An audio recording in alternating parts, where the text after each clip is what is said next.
Bottom of the duck ನಿಮಗೆ ಬಂದಿರುವಂತಹದ್ದು two of sorts ಬಂದಿದೆ. ಕೆಲವೊಂದು ಇಂಡಿಸಿಷನ್ ಅಲ್ಲಿ ಇರುವಂತಹದ್ದು, ಯಾವುದೇ ರೀತಿಯ ಡಿಸಿಷನ್ ಅನ್ನ ಮಾಡಕ್ ಆಗ್ದಿರಾ ಅಥವಾ ಕೆಲವೊಂದು ಡಿಸಿಷನ್ ಮಾಡ್ದಿರಾ ನೀವು ಸುಮ್ಮನೆ ಇರುವಂತಹದ್ದು ರೆಪ್ರೆಸೆಂಟ್ ಆಗ್ತಾ ಇದೆ ಬಾಟಮ್ ಆಫ್ ದ ಡಕ್ ಅಲ್ಲಿ.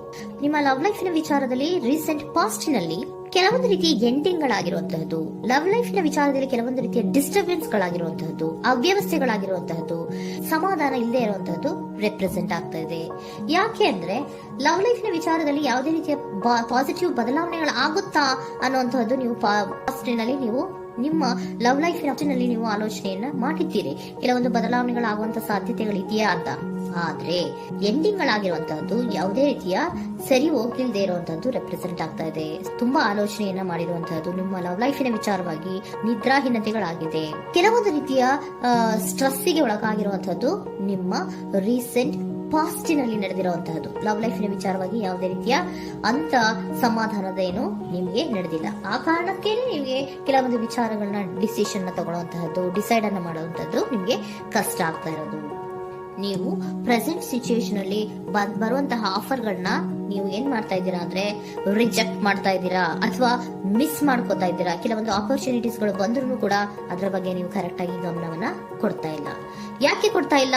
ನಿಮ್ಗೆ ಗೊತ್ತಾಗ್ತಿಲ್ಲ ಏನ್ ಮಾಡ್ಬೇಕು.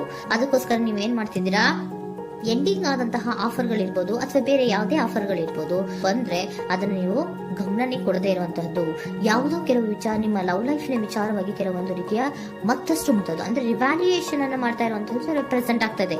ಪ್ರೆಸೆಂಟ್ ಅಲ್ಲಿ ನಾನು ಯಾವುದೇ ಆಫರ್ ಅನ್ನ ತಗೊಳ್ಳುವಂತ ಸ್ಥಿತಿಯಲ್ಲಿ ಇಲ್ಲ ಅನ್ನುವಂತ ರೀತಿಯಲ್ಲಿ ನೀವು ಆಫರ್ಗಳನ್ನ ಮಿಸ್ ಮಾಡ್ಕೊಳ್ಳುವಂತಹದ್ದು ಅಥವಾ ರಿಜೆಕ್ಟ್ ಮಾಡುವಂತಹದ್ದು ರೆಪ್ರೆಸೆಂಟ್ ಆಗ್ತಾ ಇದೆ. ನೆಕ್ಸ್ಟ್ ಕಾರ್ಡ್ ಬಂದಿರುವಂತಹದ್ದೇನು, ಪ್ರೆಸೆಂಟ್ ನಲ್ಲಿ ಪೇಜ್ ಆಫ್ ಸೋರ್ಟ್ಸ್ ಬಂದಿದೆ. ಯಾವುದೋ ಒಂದು ನಿಮ್ಮ ಲವ್ ಲೈಫ್ ನ ವಿಚಾರವಾಗಿ ಬಹಳಷ್ಟು ಕ್ಯೂರಿಯಾಸಿಟಿಯಿಂದ ಏನೋ ವಿಚಾರವನ್ನ ತಿಳ್ಕೊತಾ ಇದ್ದೀರಾ, ಬಹಳಷ್ಟು ಕ್ಯೂರಿಯಾಸಿಟಿಯಿಂದ ತಿಳ್ಕೊತಾ ಇದ್ದೀರಾ ಏನಾಗ್ತಾ ಇದೆ, ಹೇಗಾಗ್ತಾ ಇದೆ ಅಂತ. ತುಂಬಾನೇ ನೀವು ಕೆಲವೊಬ್ರು ಲವ್ ಲೈಫ್ ನ ವಿಚಾರದಲ್ಲಿ ತುಂಬಾನೇ ಮಾತು ಕೂಡ ಆಡ್ತಾ ಇರುವಂತಹದ್ದು ರೆಪ್ರೆಸೆಂಟ್ ಆಗ್ತಾ ಇದೆ. ಏನಾಗ್ತಾ ಇದೆ, ಹೇಗಾಗ್ತಾ ಇದೆ, ಈ ಗಲಿಬಿಲಿಗಳು, ಡಿಸ್ಟ್ರಾಕ್ಷನ್ಸ್ ಗಳು ಅಥವಾ ಡಿಸಿಷನ್ಸ್ ನ ಮಾಡೋಕ್ಕಾಗದೆ ಏನಕ್ಕೆ ಒದ್ದಾಡ್ತಿದೀವಿ ಅನ್ನೋದ್ರ ಬಗ್ಗೆ ಕೂಡ ನೀವು ಕೆಲವೊಂದು ರೀತಿಯ ಮಾತಾಡ್ತಾ ಇರುವಂತಹದ್ದು ರೆಪ್ರೆಸೆಂಟ್ ಆಗ್ತಾ ಇದೆ. ಯಾವಾಗ ಕೆಲವೊಂದು ವಿಚಾರಗಳಲ್ಲಿ ನೀವು ಮಾತಾಡಿ ಕ್ಲಿಯರ್ ಅನ್ನ ಮಾಡ್ಕೊತಿರೋ ಆಗ ನೀವು ಕೆಲವೊಂದು ರೀತಿಯ ಆಕ್ಷನ್ಸ್ ಗಳನ್ನ ತಗೋಬೇಕು ಅನ್ನೋ ನಿರ್ಧಾರವನ್ನ ಮಾಡಿರುವಂತದ್ದು. ಆಫರ್ಗಳು ಬಂದ್ರೂ ಕೂಡ ರೆಫ್ಯೂಸ್ ಮಾಡ್ತೀರಾ. ಆದ್ರೆ ಏನೀಗ ಹಿಂದೆ ಪಾಸ್ಟ್ ನಲ್ಲಿ ನಡೆದಿತ್ತೋ ಅದು ಯಾಕಾಯ್ತು, ಏನಕ್ಕೆ ಹಂಗಾಯ್ತು ಅನ್ನೋದ್ರ ಬಗ್ಗೆ ಕೂಡ ನೀವು ಮಾತಾಡುವಂತ ಸಾಧ್ಯತೆಗಳು ರೆಪ್ರೆಸೆಂಟ್ ಆಗ್ತಾ ಇದೆ ಅಟ್ ಪ್ರೆಸೆಂಟಿನಲ್ಲಿ. ಆಮೇಲೆ ನೀವು ಮಾತಾಡಿದ ಮೇಲೆ ಕೆಲವೊಂದು ರೀತಿಯ ನಿರ್ಧಾರಗಳನ್ನ ಮಾಡುವಂತಹದ್ದು. ನೈಟ್ ಆಫ್ ವೈಟ್ಸ್ ಬಂದಿದೆ. ಸೊ ಆವಾಗ ನೀವು ನಿಮ್ಮ ಕೆಲವೊಂದು ವಿಚಾರಗಳಲ್ಲಿ ಕ್ಲಾರಿಟಿಗೆ ಬಂದ ಮೇಲೆ ನಿಮ್ಮ ಲವ್ ಲೈಫಿನ ವಿಚಾರದಲ್ಲಿ ಕೆಲವೊಂದು ಆಕ್ಷನ್ ಗಳನ್ನ ತಗೊಳ್ಳುವಂತಹದ್ದು ರೆಪ್ರೆಸೆಂಟ್ ಆಗ್ತಾ ಇದೆ. ಹಾಗೆ ಏನ್ ಆಕ್ಷನ್ಸ್ ಗಳನ್ನ ತಗೋತೀರಾ?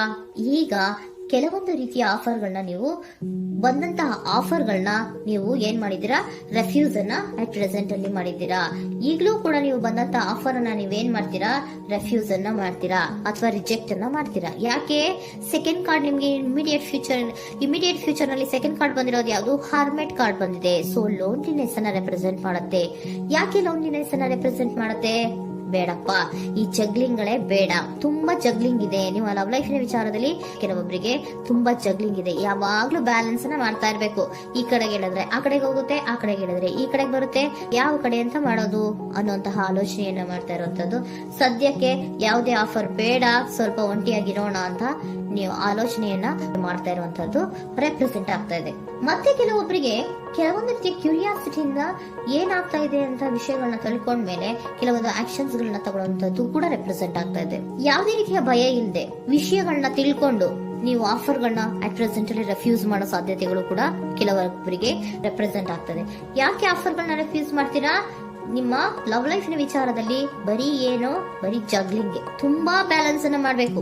ಯಾವ ಕಡೆ ಮಾಡ್ಬೇಕು, ಹೇಗ್ ಮಾಡ್ಬೇಕು ಗೊತ್ತಾಗದೇ ಇಲ್ಲ. ನೀವೇನ್ ಮಾಡ್ತೀರಾ, ಸ್ವಲ್ಪ ದಿನದ ಮಟ್ಟಿಗೆ ನಾನು ಲೋನ್ಲಿ ಆಗಿರ್ಬೇಕು ಅನ್ನೋದನ್ನ ಇಲ್ಲಿ ನಿಮ್ಗೆ ಲವ್ ಲೈಫ್ ನ ವಿಚಾರವಾಗಿ ರೆಪ್ರೆಸೆಂಟ್ ಆಗ್ತಾ ಇದೆ. ಈ ಎಲ್ಲಾ ಕನ್ಫ್ಯೂಷನ್ಸ್ ಇರೋದ್ರಿಂದಲೇ ನಿಮ್ಗೆ ಬಾಟಮ್ ಆಫ್ ದ ಡಕ್ ಬಂದಿರುವಂತಹದ್ದು, ಟೂ ಆಫ್ ಸೋರ್ಟ್ಸ್ ಬಂದಿರುವಂತಹದ್ದು. ಸೊ ಇಂಡಿಸಿಷನ್ ಆಗ್ತಾರೆ ಅಂತ ಏನ್ ಮಾಡ್ಬೇಕು ಗೊತ್ತಾಗಲ್ಲ. ಅದಕ್ಕೆ ನೀವು ಇಲ್ಲಿ ಕುತ್ಕೊಂಡ್ಬಿಟ್ಟಿದ್ದೀರಾ, ನನ್ನ ಲವ್ ಲೈಫ್ ನ ವಿಚಾರವಾಗಿ ಯಾವ ನಿರ್ಧಾರವನ್ನ ಮಾಡ್ಬೇಕು ಅನ್ನುವಂತಹ ಆಲೋಚನೆಯನ್ನ ಮಾಡ್ತಾ ಇರುವಂತದ್ದು, ಹಾಗೇನೆ ಮಾಡುವಂತಹದ್ದು ನಿಮ್ಗೆ ರೆಪ್ರೆಸೆಂಟ್ ಆಗ್ತಾ ಇರೋದು. ಕೆಲವೊಬ್ರು ರೆಫ್ಯೂಸ್ ಅನ್ನ ಮಾಡಿ ಮುಂದೆ ಹೋಗುವಂತ ಸಾಧ್ಯತೆಗಳು ಇರುವಂತಹದ್ದು.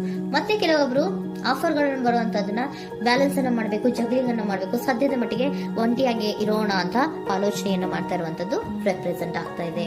ನಿಮಗೆ ಏಂಜಲ್ ಗೈಡೆನ್ಸ್ ಏನ್ ಕೊಡ್ತಾ ಇದ್ದಾರೆ? Don't stop. ಇಲ್ಲಿ ಡೋಂಟ್ ಸ್ಟಾಪ್ ಇನ ಅರ್ಥ ಏನಪ್ಪಾ ಅಂದ್ರೆ, ಯಾವ ಕೆಲವು ವಿಚಾರಗಳ ಬಗ್ಗೆ ಕ್ಲಾರಿಟಿ ಬೇಕು ನಿಮ್ಗೆ, ಯಾವ ವಿಚಾರಗಳಲ್ಲಿ ನೀವು ಕನ್ಫ್ಯೂಷನ್ಸ್ ಅಲ್ಲಿ ಒದ್ದಾಡ್ತಾ ಇದ್ದೀರಾ, ಏನ್ ಕ್ಲಾರಿಟಿ ಬೇಕೋ ಅದನ್ನ ಧೈರ್ಯವಾಗಿ ಮುಂದೆ ಬಂದು ಅದನ್ನ ಕ್ಲಾರಿಟಿಯನ್ನ ತಗೊಂಡು ಮುಂದೆ ಹೋಗು, ಅಲ್ಲೇ ನಿಲ್ಸ್ಕೋಬೇಡ ಅನ್ನುವಂಥದ್ದನ್ನ ನಿಮ್ಗೆ ಹೇಳ್ತಾ ಇದ್ದಾರೆ. ಯಾವ ವಿಚಾರವನ್ನ ನೀವು ಲವ್ ಲೈಫ್ ನ ವಿಚಾರದಲ್ಲಿ ಏನ್ ಈ ಜಗ್ಲಿಂಗ್ಗಳು ಅಥವಾ ಈ ಬ್ಯಾಲೆನ್ಸ್ ಗಳನ್ನ ಮಾಡ್ಕೊಂಡು ಅಥವಾ ಎಳ್ದಾಟಗಳನ್ನ ಮಾಡ್ಕೊಂಡಿದ್ದೀರೋ ಅಲ್ಲಿಗೆ ಕ್ಲಾರಿಟಿಯನ್ನ ತಗೊಳ್ಳಿ, ಧೈರ್ಯವಾಗಿ ಕ್ಲಾರಿಟಿಯನ್ನ ತಗೊಂಡು ನೀವು ಮುಂದೆ ಆಕ್ಷನ್ಸ್ ಅನ್ನು ತಗೊಳ್ಳುವಂತದ್ದು ರೆಪ್ರೆಸೆಂಟ್ ಆಗ್ತಾ ಇದೆ.